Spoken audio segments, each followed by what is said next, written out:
Bismillahirrahmanirrahim. Assalamualaikum warahmatullahi wabarakatuh.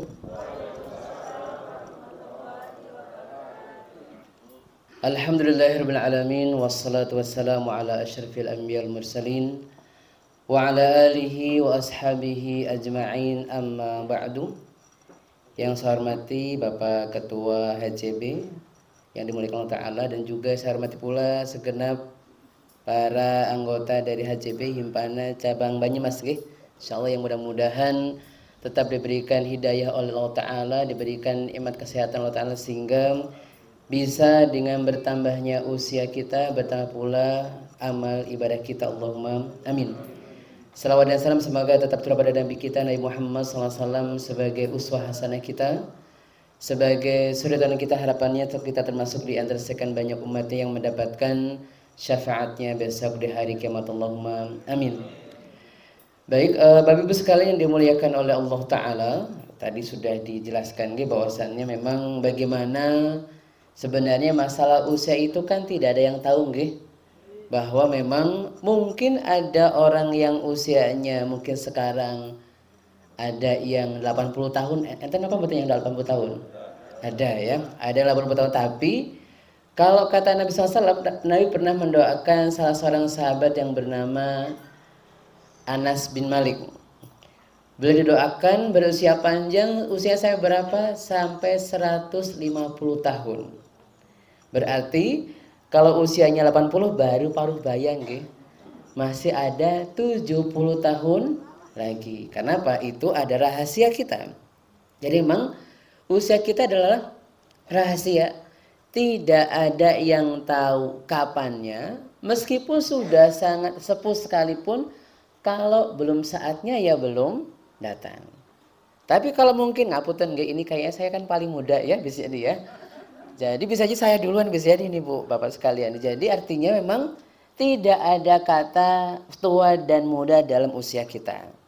Hanya memang usia adalah tambahan waktu kita hidup di dunia. Tapi berapa usia kita adalah tadi tergantung keinginan dari Allah Ta'ala. Ada yang berumur panjang, ada yang berumur pendek. Tetapi semuanya sudah ada jatahnya masing-masing. Tetapi yang terbaik adalah bukan yang orang yang paling banyak usianya, tetapi adalah orang yang paling istiqomah dalam menjalankan agamanya.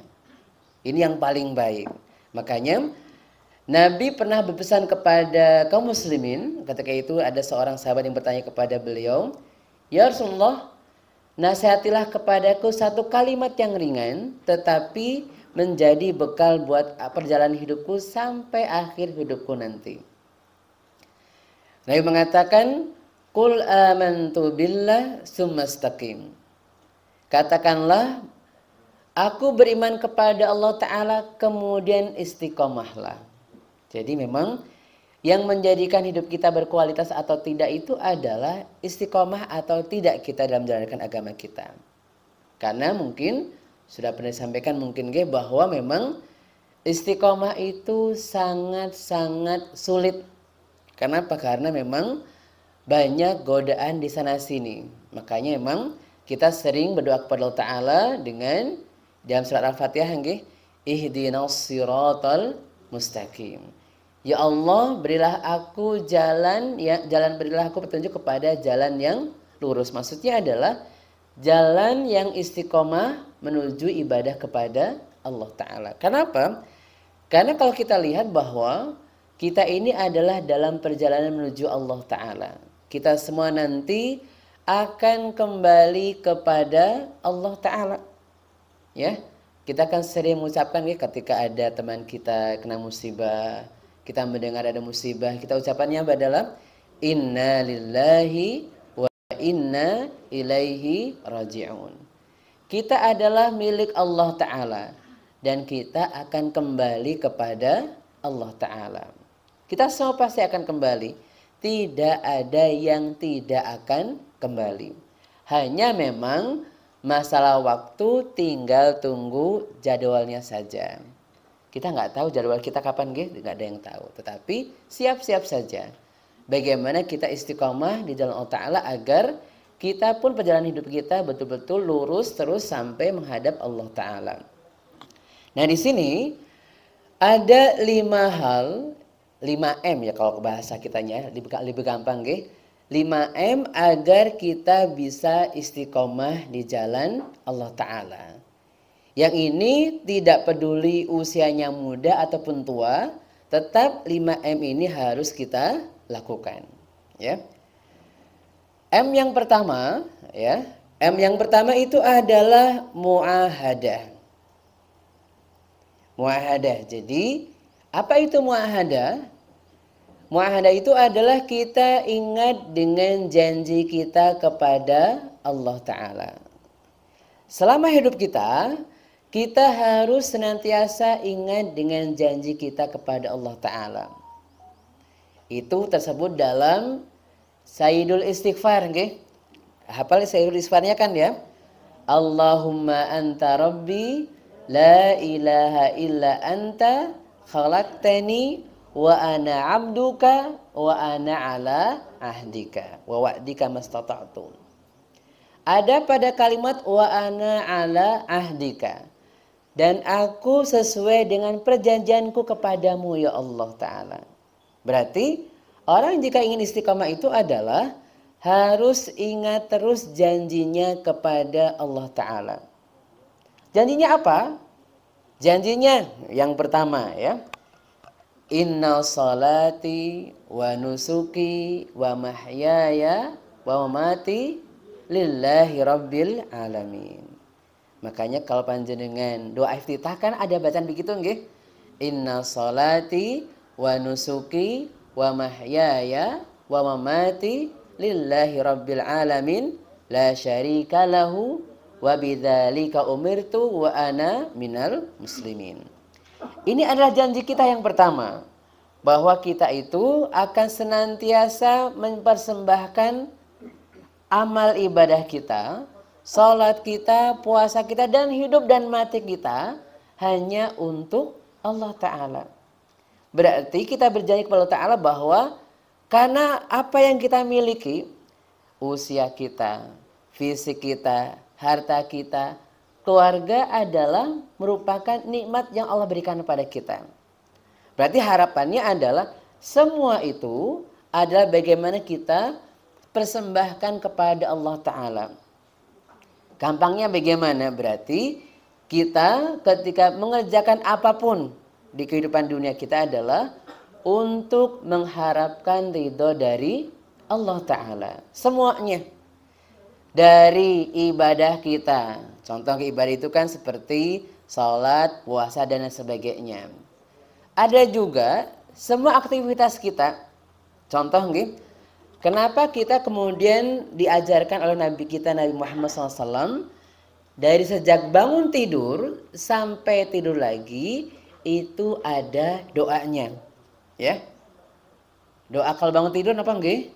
Alhamdulillahilladzi ahyana ba'dama amatana wa ilaihin nusyur. Contoh, berarti kita bangun pun kita kaitkan dengan Allah Ta'ala. Bahwa kita itu ketika bangun pagi pada hari ini adalah dibangunkan dari kematian yang perlu kita bersyukur kepada Allah Ta'ala. Kenapa? Bertambahnya usia kita itu adalah bertambah kesempatan untuk kita meningkatkan kualitas amal ibadah kita. Maka harapannya kita berjanji kepada Allah Ta'ala, bertambah usia kita pun bertambah ikhlasnya kepada Allah Ta'ala dalam segala halnya. Contoh ini kalau ibadah tadi ya, doa harian. Tetapi ada juga ibadah yang merupakan kegiatan harian kita. Contoh, ini mungkin bapak-bapaknya mungkin kalau sudah sampun boten ngastong sudah di rumah atau mungkin sudah ada kesibukan yang lain. Ya ketika di rumah pun juga bisa jadi bentuk ibadahnya ada. Olahraga itu juga ibadah nih. Kenapa? Olahraganya dalam rangka agar bisa ibadah lebih baik. Kan bisa ibadah. Itu masuk ibadah juga. Kalau ibu-ibunya misalkan ibu-ibunya kemudian melayani bapaknya, itu juga ibadah. Misalkan masak pun juga ibadah. Ini kebanyakan ibu-ibu nggih. Bapak-bapaknya separuh lah mirip-mirip lah ya seperti itu. Tapi memang para ibu-ibu itu ketika misalkan kalau tidak punya mesin cuci nggih, mencuci pun ibadah. Pahalanya ada si Allah Ta'ala. Syukur-syukur ada rezeki nomplok ya Bu. Mencuci baju suaminya. Oh ternyata ada harta karun gitu ya. Gembol-gembol ternyata wah gitu ya. Ini bonus lah gitu ya. Itu bonus kalau ada begitu. Jadi kalau bapaknya mungkin lupa uangnya di mana gitu ya, tanyakan pada ibunya. Mungkin pas nyuci ada dapat rezeki nomplok tuh ada. Itu syukur begitu ya. Tidak pun tidak apa-apa, tapi intinya adalah bahwasannya itu ibadah kepada Allah Ta'ala. Jadi semuanya niatnya adalah bagaimana kita niatkan semua itu adalah dalam rangka mengharapkan pahala dari Allah Ta'ala. Itu janji kita. Kita berjanji kepada Allah Ta'ala bahwasannya segala aktivitas kita. Maka tadi dikatakan hidup dan matiku adalah hanya untuk Allah Ta'ala. Berarti segala aktivitas yang saya lakukan ini adalah untuk mengharapkan pahala dari Allah Ta'ala. Dari yang kelihatannya sepele sampai yang besar sekalipun, kita mengharapkan itu adalah ridho dari Allah Ta'ala. Makanya memang tadi nggih, para bapak-bapaknya ketika emang sampun tidak ngasih lagi, kemudian ada bekerja lagi misalkan, itu pun juga pensiunnya pun mengharapkan ridho dari Allah Ta'ala. Karena memang sudah tidak ngaso kan waktunya agak luang nggih. Bisa untuk ngaji lebih banyak lagi. Alhamdulillah.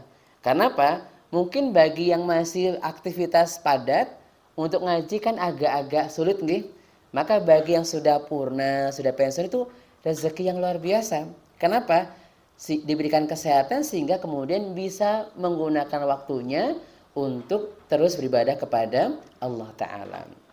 Itu adalah janji kita. Janji pertama adalah inna salati wa nusuki wa mahyaya wa mati lillahi rabbil alamin. Itu yang janji kita yang pertama.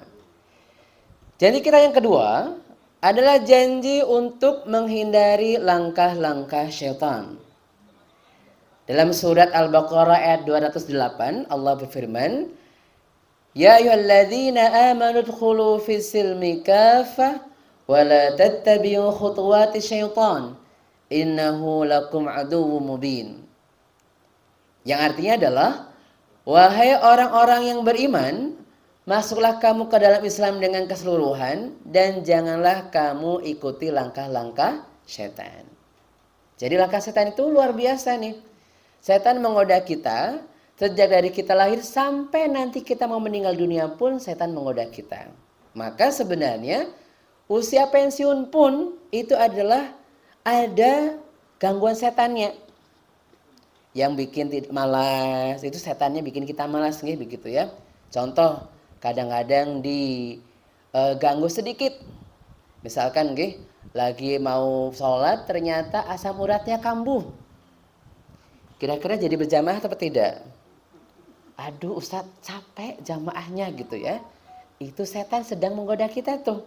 Padahal semakin banyak ujiannya, semakin banyak pahalanya insya Allah. Jadi kalau misalkan tadi ya sering saya katakan lah di mana-mana kalau panjenengan sering ikut kajian saya, sering saya katakan. Jadi namanya ibadah ketika sudah sepuh itu memang banyak sekali godaan setannya. Yang semutan lah nggih. Karena kan kalau pengajian di masjid kadang-kadang kan duduk nggih, duduk lendehan gitu ya, sendaran kadang-kadang. Jadi kalau pengajian di masjid paling rebutan tembok masjid. Ya, karena apa? Untuk sandaran. Bersandar begitu ya, ya Masya Allah, ya nggak apa-apa wong masih ini yang memang begitu adanya. Kalau kajiannya kelamaan, ngapunten nggih, suka ada semutnya nggih. Manyate mandan, Masya Allah semutnya banyak. Tapi Insya Allah nih, karena kita itu setan sedang menggoda kita, lah ngaji semutan, nggak usah ngaji baik begitu ya. Ini berarti memang setan menggoda kita, ya nggak apa-apa, karena ini sedang dengan setan sehingga Bismillah. Kalau niatnya Bismillah mencari ridho Allah Ta'ala, yang susah pun menjadi gampang. Mudah-mudahan tadi nggih, semakin banyak semutnya, semakin banyak pahalanya. Insya Allah begitu.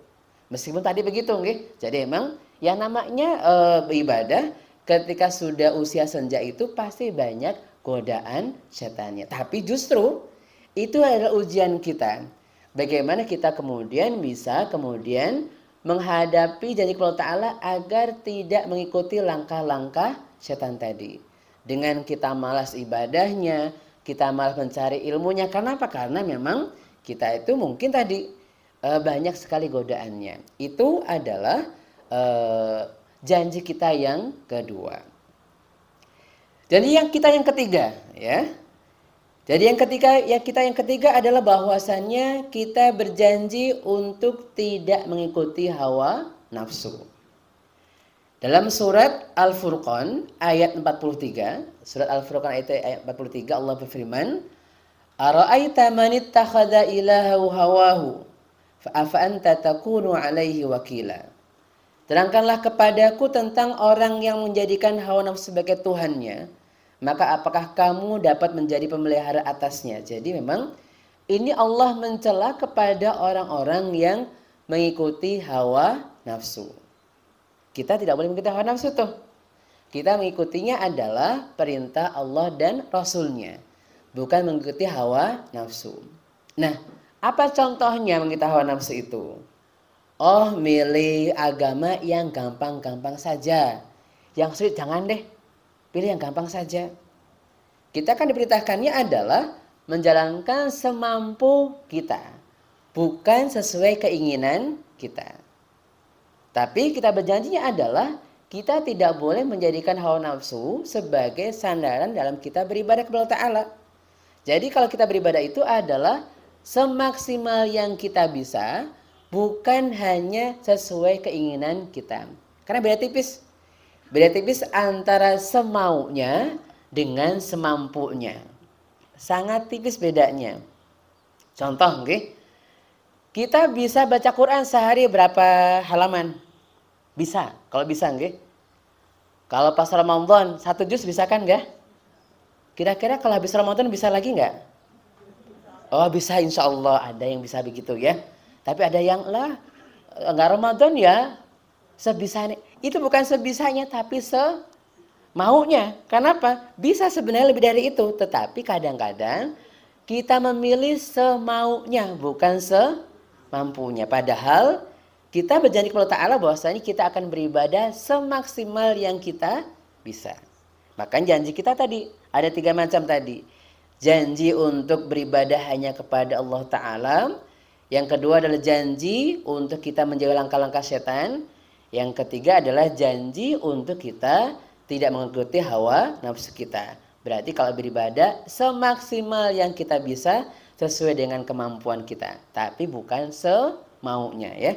Tapi semampunya. Itu M yang pertama ya, yaitu mu'ahadah. Kita berjanji kepada Allah Ta'ala. Janji ada 3 tadi. Janji untuk hanya beribadah kepada Allah Ta'ala, janji menjauhi langkah setan, janji tidak mengikuti hawa nafsu. Itu janji kita. Nah yang kedua apa?